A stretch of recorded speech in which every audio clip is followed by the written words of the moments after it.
Salve, salve, meus queridos, minhas queridas, salve, salve, família cristã, família renovada, salve, salve, IPRJ, salve, salve, IPRB, salve, salve, nação renovada, salve, salve, geração renovada. É muito bom estar aqui novamente em mais uma reflexão. E hoje a pergunta é: e a família? Vai bem? Obviamente é uma pergunta que de fato muito me interessa. Só que a reflexão que nós queremos trazer hoje, embora tenhamos muitos textos para falar de família, como o Salmo 128, por exemplo, o Salmo da Família, nós queremos pensar um pouco ainda em avivamento no lar, na família, né?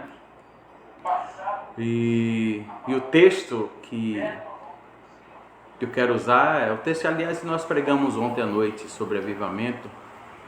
E entre muitas coisas que acontecia na igreja primitiva, o Senhor cumpre a sua promessa dada em Joel, as promessas próprias de Jesus aos discípulos diretamente, que deveriam ficar em Jerusalém. O Senhor então envia e há aquela manifestação sobrenatural de Deus, o Espírito Santo ali naquele dia, o dia de Pentecostes. As pessoas vão indagar, uns ficam abismados, ficam surpresos, ficam maravilhados, outros desconfiando, outros julgam que se trata de um embriaguez ou algo do tipo, outros rejeitam, outros criticam, outros ficam maravilhados, que coisa maravilhosa que está acontecendo.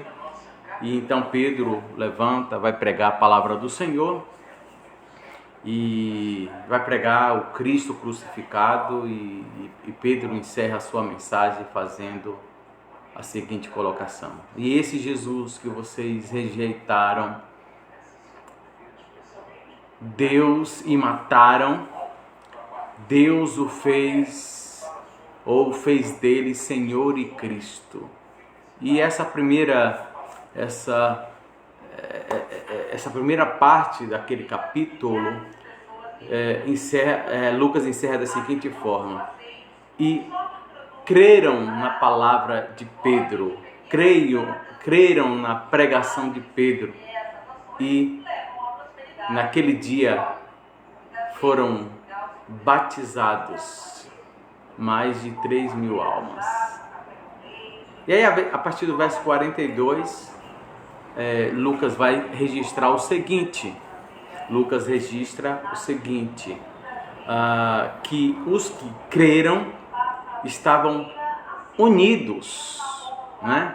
Perseveravam na doutrina, na comunhão, no partir do pão e nas orações. E aí o texto propriamente que eu quero refletir sobre a família, sobre avivamento na família, está justamente: e reuniam-se a cada dia, de casa em casa, partiam o pão, compartilhavam o pão com singeleza e alegria no coração, ou com alegria e singeleza no coração. E a pergunta é: e a família vai bem? Justamente porque nós somos renovados e nós somos bíblicos, nós cremos nessa manifestação, no avivamento bíblico, né? E que é nada mais, nada menos do que esta ação sobrenatural de Deus de tempo em tempo na vida do seu povo, levando ou causando em nós esse desejo, essa sede por Deus, a centralização das Escrituras, a pregação bíblica, um voltar para as Escrituras para não somente ser confrontado por ela, mas para que nos adequemos a ela, ou nos adequemos à vontade de Deus por meio das Escrituras e uma intensidade intencional, permita-me dizer assim, pelos meios de graça, oração, consagração, dedicação, serviço, pregação do Evangelho. E a gente olha e lê as Escrituras, a gente lê esse texto e a gente fica maravilhado com aquela comunidade de fé da igreja de Atos.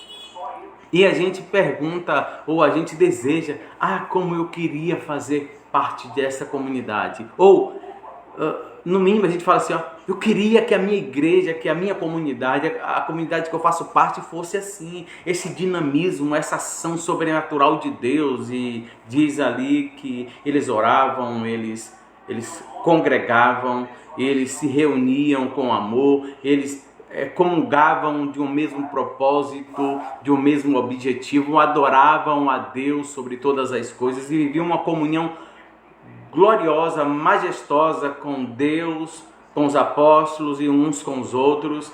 E os apóstolos, ou através dos apóstolos, Deus fazia grandes sinais e maravilhas. E isso só no início, porque no decorrer do livro de Atos, essas manifestações maravilhosas, poderosas, milagrosas, acontecia através não somente dos apóstolos, mas de tantos outros. E na vida da igreja, esse mover da igreja, ou o mover do Espírito Santo na igreja, que levava a igreja a se mover para pregar o Evangelho e glorificar a Deus. Então a gente deseja muito fazer parte desta igreja. E a gente esquece que essa igreja somos nós. E esse avivamento começa na nossa casa. Quando anda a nossa vida de oração? A quantas andam a nossa vida de comunhão? Tem uma música, eu sempre vou citar músicas aqui, e dessa vez eu quero citar uma de Armando Filho, que diz, e isso é um retrato para mim muito claro, muito nítido dos lares, das famílias da igreja primitiva, e eu entendo que o nosso Deus, que agiu ali naquela igreja, através daqueles lares, daquela igreja primitiva, é o Deus que quer agir no nosso lar, na nossa igreja hoje, na nossa comunidade, na nossa família, né? E essa música diz assim, esqueci o início agora, daqui a pouco eu lembro,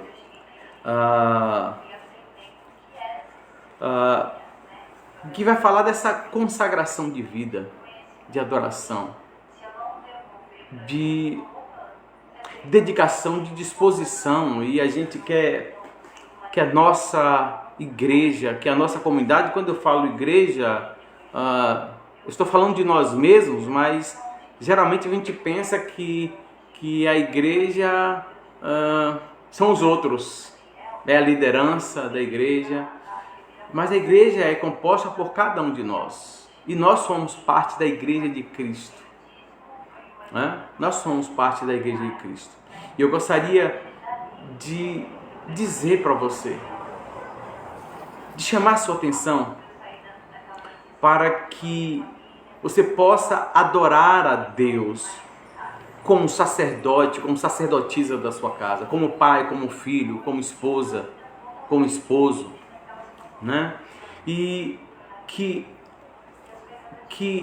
Deus derrame algo como um avivamento, como essa ação sobrenatural de Deus, com essa ação poderosa, com esse agir de Deus dentro da sua casa, à medida em que vocês se reunirem para adorar a Deus, se reunirem em torno da palavra de Deus para buscar ao Senhor, permitindo que não somente cultue nos cultos na igreja, não ore somente nas programações da igreja, mas de fato o seu lar seja a casa onde Deus se manifesta. A casa onde Deus se manifesta. A casa onde Deus age. E se houver essa manifestação sobrenatural de Deus na sua casa, na sua família, isto será natural também lá na junção de cada irmão, de cada família, lá no reunir, lá na congregação, lá no templo onde a igreja toda se reúne, cada família se reúne. E se cada um receber deste fogo, dessa unção, dessa ação sobrenatural de Deus, vivenciarem os milagres de Deus no interior da sua casa, uma comunhão preciosa com Deus no interior da sua casa, através da oração, da consagração, da leitura da palavra de Deus, da obediência à palavra de Deus, dessa disposição para servir a Deus aí na sua casa, aí na sua comunidade. Com certeza, lá no templo, quando se reunirem para adorar a Deus, Deus vai derramar da sua glória e do seu poder. E uma das partes dessa canção diz assim: se hoje problemas é sempre constante, separe um instante e ore ao Senhor. Varão resgatado e esposa também, o amanhã do lar depende do amor que hoje ele tem. É a casa de Deus, é a casa de Deus, um lar com Jesus. É a casa de Deus, é a casa de Deus, é a casa de Deus, um lar com Jesus. É a casa de Deus. Que a sua casa, que a sua família seja uma família de Deus. O seu lar seja um lar de Deus, seja a casa de Deus. E que os milagres do Senhor sejam uma realidade no interior da sua casa, mas que também venha refletir no templo, na reunião, na congregação. Que haja muito avivamento, muito derramar de Deus, muita ação de Deus no teu lar, à medida em que você, seus filhos, você, sua esposa, você, seu esposo, seus filhos, sua família se reunirem em torno da palavra de Deus, se inclinarem, se humilharem diante do Senhor. Deus vai agir poderosamente neste lar e com certeza incendiará não somente o seu lar, mas tantos outros lares. E quando chegar ali no templo, para nos reunirmos, para adorar a Deus, para buscar ao Senhor, não teremos dificuldade nenhuma em nos derramar diante do Senhor. E Deus prazerosamente vai derramar da sua glória, do seu poder, da sua unção. Faça do seu lar a casa de Deus. E eu pergunto de novo, e a família vai bem? Quanto há de adoração no interior da sua casa? Quanto há de oração no interior da sua casa? Quanto há de leitura das Escrituras no interior da sua casa? Quanto há de culto a Deus no interior da sua casa? Que o teu lar seja a casa de Deus. Que Deus abençoe. Tenham todos uma boa tarde.